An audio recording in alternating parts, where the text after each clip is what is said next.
students, myself is Jyoti and today I am going to discuss a chapter number 1 of electrostatics with you, and the name of this chapter is electric charge and electric field.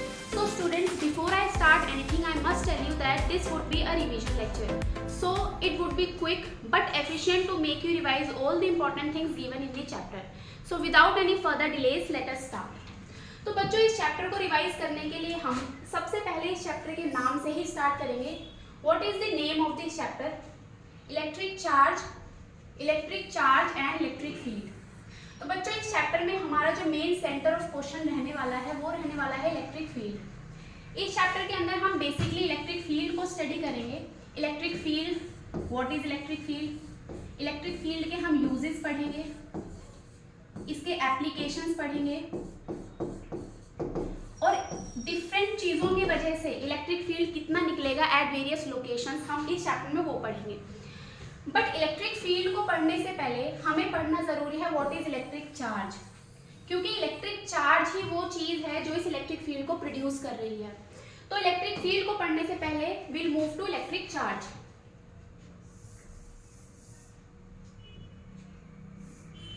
Okay, so students, अगर हमें electric charge समझना है तो इस charge की हम definition पर पहले आएंगे. What is electric charge? Electric charge is property associated with matter due to which it generates electric and magnetic effect. तो बच्चों, इलेक्ट्रिक चार्ज को अगर आपको समझना है तो सबसे पहले इसके हम कीवर्ड्स को कुछ अंडरलाइन करेंगे. What is electric charge? Electric charge is something which is associated with matter. Electric charge is something which is associated with matter. इसका मतलब क्या है? इलेक्ट्रिक चार्ज अपने आप में कोई फिजिकल क्वांटिटी नहीं है. इलेक्ट्रिक चार्ज हमेशा एक मैटर के साथ आपको मिलेगा. एक मैटर के ऊपर आपको एक चार्ज दिखाई देगा. अगर उस मैटर के ऊपर कोई चार्ज है तो उस मैटर की कैपेबिलिटी है कि वो इलेक्ट्रिक और मैग्नेटिक फील्ड को जनरेट कर सकता है. इसका मतलब क्या है? इलेक्ट्रिक चार्ज अगर आपको किसी मैटर के साथ मिले तो this matter is capable of producing electric and magnetic effect. Electric and magnetic effect को यहाँ पर आप रिलेट कर सकते हैं electric field and magnetic field के साथ. तो बच्चों, अगर मैं आपको इस चैप्टर के नाम से वापस इंट्रोड्यूस कराऊं तो इस चैप्टर के नाम में हमने क्या देखा था? This chapter is electric charge and electric field. Why not magnetic field? Why not magnetic field? तो इस चैप्टर में हमें इलेक्ट्रिक चार्ज के साथ सिर्फ इलेक्ट्रिक फील्ड को ही क्यों पढ़ना है, हम यहाँ पर मैग्नेटिक फील्ड को क्यों नहीं पढ़ रहे हैं, हमें ये भी समझना जरूरी है.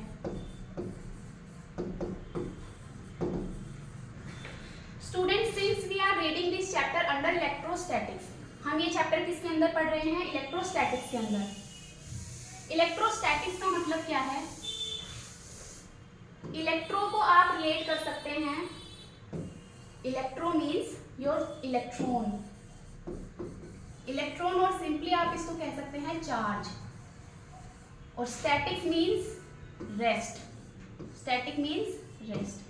तो जब आपका चार्ज रेस्ट पर है उस केस में आपका चार्ज सिर्फ और सिर्फ क्या प्रोड्यूस करेगा? Electric field.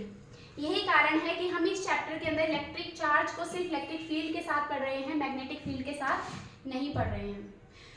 बट स्टूडेंट्स, आपको एक बात याद रखनी है कि चार्ज,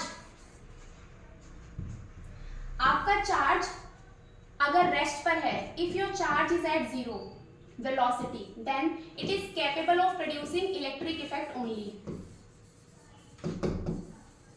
अगर आपका चार्ज स्टेशनरी है, it means if charge is at rest, charge आपका सिर्फ क्या प्रोड्यूस करेगा? Electric effect. बट अगर चार्ज मूविंग है, अगर चार्ज मूविंग है, in that case charge is capable of producing electric effect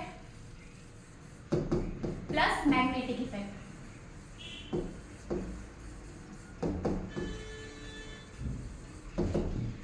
इसके अलावा चार्ज अगर आपका एक्सेलरेटेड मोशन में है,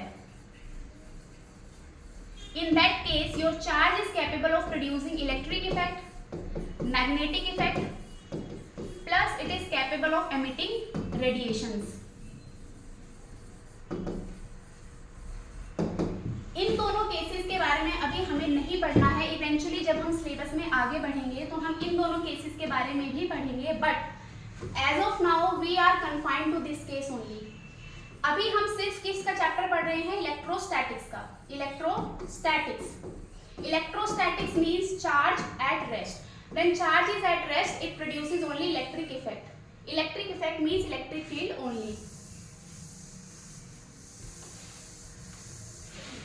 Now let us move ahead. Ma'am तो इलेक्ट्रिक चार्ज हमने समझा कि electric charge is property associated with matter, due to which this matter, your charge matter, is capable of producing electric and magnetic effect. Okay, now let us move ahead. So students, electric charge की कुछ basic properties हम पढ़ेंगे, but कुछ basic properties पढ़ने से पहले हमें electric charge के बारे में कुछ बेसिक बातें पता होनी चाहिए। दैट चार्ज की SI unit is coulomb, charge की एसआई यूनिट इज कूलम, और चार्ज का डायमेंशनल फॉर्मूला लिख सकते हैं। स्टूडेंट्स, क्लास 10th में हमने पढ़ा है that current is charge per unit time, charge per unit time. तो यहाँ से आप चार्ज का फॉर्मूला निकाल सकते हैं, charge is your current into time. So you can write its dimensional formula as ampere and T. This is your dimensional formula for charge. Now moving ahead, we come to properties of electric charge. So बच्चों, electric charge की हमारे पास काफ़ी सारी properties हैं, जिसमें से आपको सिर्फ 4 या 5 प्रॉपर्टीज पढ़नी है। उनमें से पहली प्रॉपर्टी है additivity of charge. Additivity of charge हमें क्या डिनोट करता है? That your charge is scalar quantity, your charge is scalar. तो बच्चों, जो भी क्वांटिटी स्केलर हैं, we can add them algebraically.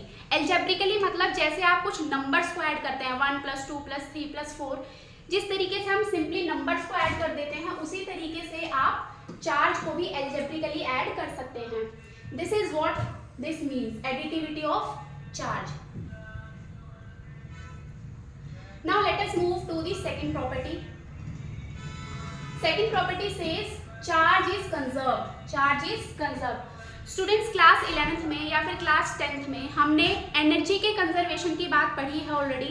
That energy is conserved. Energy can neither be created nor be destroyed, it can only be transferred from one form to another. That is, आपकी energy, जैसे कि आपकी energy conserved है, हमें पता है जैसे कि काइनेटिक एनर्जी पोटेंशियल एनर्जी में कन्वर्ट हो सकती है, पोटेंशियल एनर्जी काइनेटिक एनर्जी में कन्वर्ट हो सकती है, बट एनर्जी कभी भी आपकी डिस्ट्रॉय नहीं हो सकती, ना फिर एनर्जी आपकी क्रिएट हो सकती है। Similar concept is this, charge is conserved. आपका चार्ज ना तो क्रिएट हो सकता है ना तो डिस्ट्रॉय हो सकता है, चार्ज इज ऑलवेज कंजर्व्ड। इसका एक एग्जांपल आपको बोर्ड पर दिखाई दे रहा है। Students, you can see here that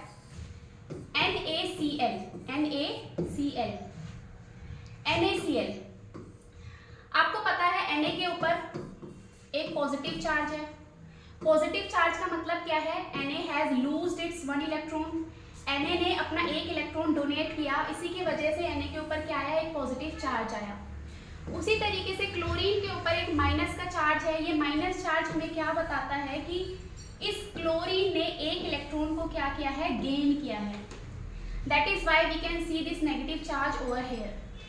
तो हमें यहाँ पर ये नहीं समझना है कि सोडियम के ऊपर एक चार्ज क्रिएट हुआ, सोडियम के ऊपर एक चार्ज डिस्ट्रॉय हुआ और क्लोरीन के ऊपर एक चार्ज क्रिएट हुआ। बट अगर आप इन NaCl को एज अ सिस्टम देखेंगे, NaCl को अगर आप एक एज अ सिस्टम देखेंगे, तो यहाँ पर net charge is conserved, +1 -1, +1 -1 is 0। अगर इसने अपना 1 इलेक्ट्रॉन लूज किया तो वही इलेक्ट्रॉन किसने गेन किया? क्लोरीन ने।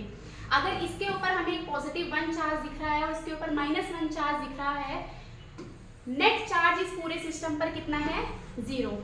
This is what we known as conservation of charge.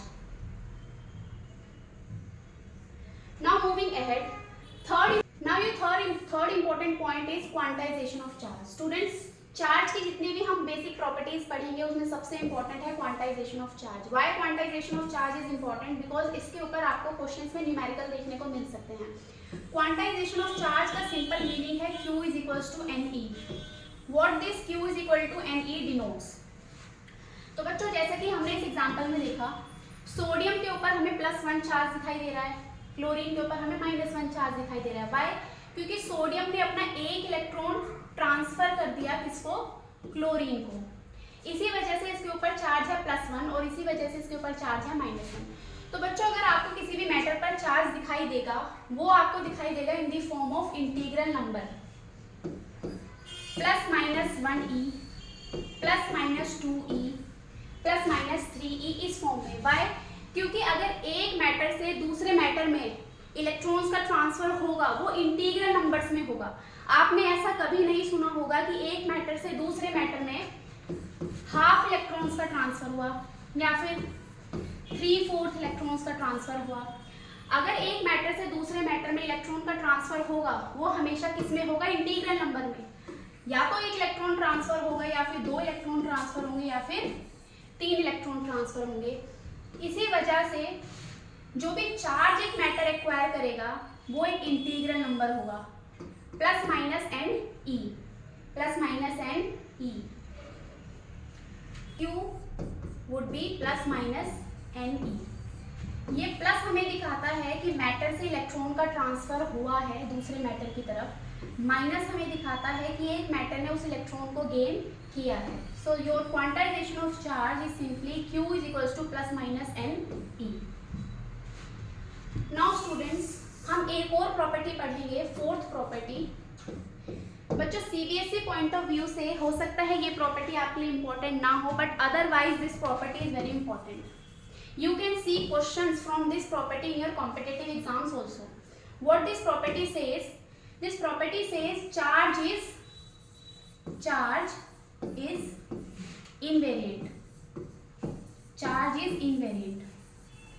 बच्चों इस प्रॉपर्टी का मतलब क्या है कि चार्ज इज इनवेरिएंट? स्टूडेंट्स एक बात हमने पढ़ी थी क्लास में कि मास इज नॉट इनवेरिएंट। देखो अगर हम क्लासिकल फिजिक्स की बात करते हैं, मैं एक मास हूँ, अगर मैं मूव करूँगी किसी भी स्पीड से मूव करूँगी तो मेरा मास चेंज नहीं होने वाला। बट अगर हम एक दूसरे फ्रेम से बात करें, रिलेटिविटी सिस्टम से, अगर हम बात करें रिलेटिविटी थ्योरी से, देखो रिलेटिविटी थ्योरी का नाम मैं अभी इस क्लास में लेना नहीं चाहती, बट मैं आपको ये समझाना चाहती हूँ अगर आपका मास एक ऐसी स्पीड से ट्रैवल कर रहा है जिसकी स्पीड लाइट के कंपैरिजन आप जिससे आप उसकी स्पीड को लाइट से कंपैरिजन कर सकते हैं। If your speed is comparable to your speed of light, in that case mass could change.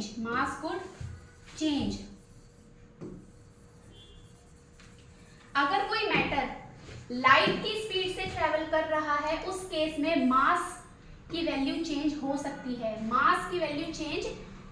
है, बट किसी भी केस में आपका चार्ज चेंज नहीं करेगा। बच्चों आपको ये बात याद रखनी है दैट आपका चार्ज की जो वैल्यू है एट रेस्ट, आपकी चार्ज की जो वैल्यू है at rest is equals to charge की वैल्यू इन मोशन। चाहे कोई भी केस हो, हम रिलेटिविटी थ्योरी की भी अगर बात करें, अगर आपका चार्ज लाइट की स्पीड से भी ट्रैवल कर रहा है, इन दैट केस ऑल्सो आपके चार्ज की वैल्यू जो रेस्ट में रही होगी वही चार्ज की वैल्यू किस में रहेगी, मोशन में। बट अगर हम मास की बात करते हैं, मास एक ऐसी क्वांटिटी है, मास एक ऐसी एंटिटी है जिसकी वैल्यू चेंज हो सकती है, जिसकी वैल्यू वेलोसिटी के साथ चेंज हो सकती है। आप चाहें तो इसका रिलेशन याद कर सकते हैं और चाहें तो इसे छोड़ सकते हैं। स्टूडेंट्स ये एक फॉर्मूला है हमारे पास जो ये दिखाता है मास की वैल्यू इन मोशन और ये दिखाता है मास की वैल्यू एट रेस्ट। मतलब जो मास है आपका वो वेलोसिटी के साथ चेंज कर सकता है, बट ऐसा कोई रिलेशन हमारे पास चार्ज के लिए नहीं है। चार्ज की जो वैल्यू रेस्ट पर है वही चार्ज की वैल्यू रहेगी मोशन में। इसीलिए हम यहाँ पर ये बोल सकते हैं दैट